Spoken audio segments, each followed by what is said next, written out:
ప్రభునందు ప్రియమైన వాళ్ళారా, ఈరోజు ఒక అతి ముఖ్యమైన వాక్యాన్ని మనం ధ్యానిస్తున్నాం. మత్తయి సువార్త 6వ అధ్యాయం 6వ వచనము. నీవు ప్రార్థన చేయనప్పుడు నీ గదిలోనికి వెళ్ళి తలుపు వేసి రహస్యమందున్న నీ తండ్రికి ప్రార్థన చేయము. అప్పుడు రహస్యమందు చూచు నీ తండ్రి నీకు ప్రతిఫలము ఇచ్చును.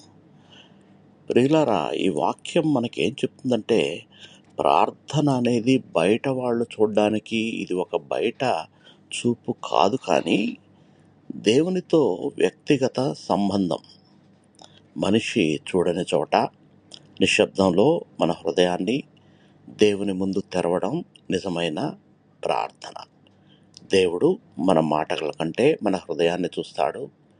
రహస్యంగా చేసిన ప్రార్థన ఆయనకు ప్రీతికరము, దానికి ఆయన ప్రతిఫలం దయచేస్తాడు.